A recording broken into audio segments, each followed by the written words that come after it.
แบลลี่ชาแนลช่องนี้หมีอยากเล่า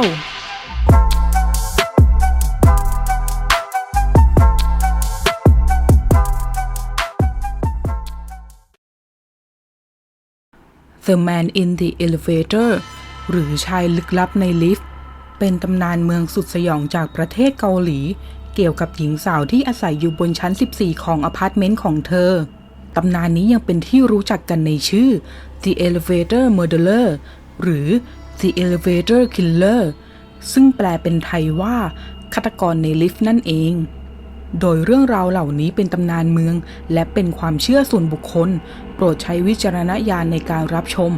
และขอให้เพื่อนๆดูไปในทิศทางของความบันเทิงนะคะเอาล่ะถ้าพร้อมกันแล้วก็ไปรับชมกันเลยค่ะ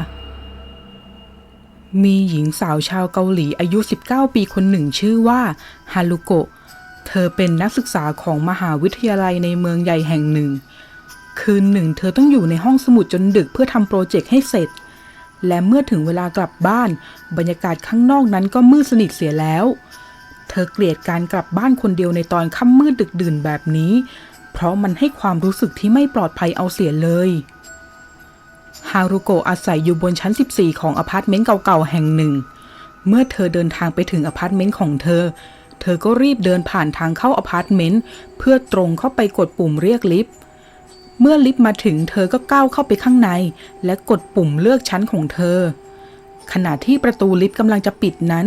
ก็มีมือข้างหนึ่งยื่นเข้ามาหยุดประตูลิฟต์ไว้และเมื่อประตูลิฟต์เปิดออกก็พบว่า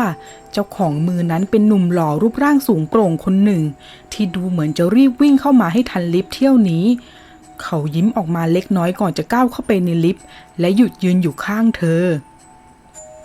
คุณอาศัยอยู่ที่ชั้น 14เหรอครับเขาถามขึ้นมาเมื่อเห็นปุ่มลิฟต์ที่สว่างอยู่ใช่ค่ะฮารุโกะตอบผมอยู่ที่ชั้น 13นะครับชายคนนั้นพูดยิ้มขณะที่ลิฟต์กำลังเลื่อนขึ้นไปเขาก็ยื่นมือไปกดปุ่มชั้นที่ 13แล้วทั้งคู่ก็ยืนกันเงียบๆไม่มีบทสนทนาอะไรเพิ่มเติมอีกฮารุโกะมองผ่านทางหน้าต่างที่ประตูลิฟต์แล้วก็เห็นชั้นต่างๆค่อยๆผ่านตาไปเรื่อยๆระหว่างนั้นเธอก็แอบเหลือบมองชายคนนั้นเล็กน้อยเขาเป็นชายหนุ่มที่หน้าตาดีอย่างไม่ต้องสงสัยมันทำให้เธอแอบคิดว่าเขาจะอยากออกเดทกับเธอไหมนะและเมื่อเขาบังเอิญเหลือบสายตามองมาที่เธอก็ไม่ได้หลบตาหนีแต่กลับยิ้มหวานกลับไปให้เขาทันใดนั้นลิฟต์ก็มาหยุดอยู่ที่ชั้น 13ประตูเปิดออกและชายคนนั้นก็ก้าวออกไปแล้วเจอกันนะครับเขาหันมากล่าวลาฮารุโกะค่ะแล้วเจอกันฮารุโกะตอบยิ้มแต่ขณะที่ประตูลิฟต์กำลังจะปิดลง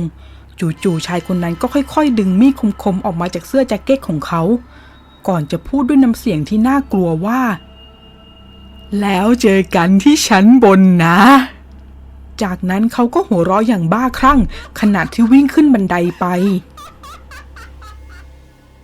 หญิงสาวทั้งตกใจและหวาดกลัวกับสิ่งที่เกิดขึ้นเธอยืนอึ้งทำอะไรไม่ถูกจนประตูลิฟต์ปิดลงและลิฟต์ก็เริ่มเลื่อนขึ้นไปชั้นบน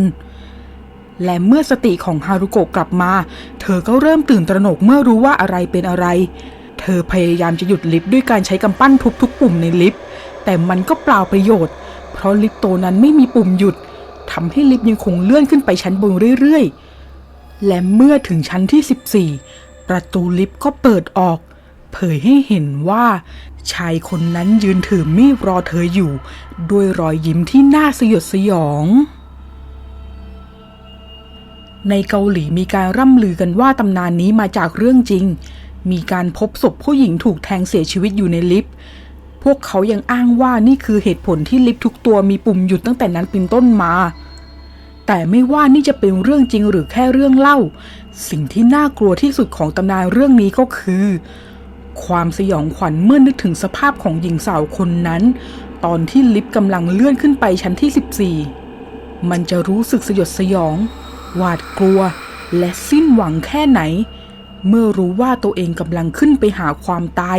ที่รออยู่อย่างไม่มีทางหนีพ้นเป็นยังไงบ้างคะสำหรับคลิปนี้ถ้าเพื่อนๆชอบก็อย่าลืมกดไลค์กดแชร์และกด Subscribe เพื่อเป็นกำลังใจให้กันด้วยนะคะ หรือถ้าใครอยากสนับสนุนกันโดยตรงก็สามารถกดสมัครสมาชิกหรือถ้าใครชอบคลิปนี้มากๆก็สามารถโดเนทให้แบรี่ที่ปุ่มขอบคุณหรือ Super Thanks ตรงใต้คลิปนี้ได้เลยนะคะแบรี่ขอขอบคุณทุกกำลังใจและคอมเมนต์น่ารักของเพื่อนๆทุกคนเลยสำหรับคลิปนี้แบรี่ก็ขอลาไปก่อนพบกันใหม่คลิปหน้าสวัสดีค่ะ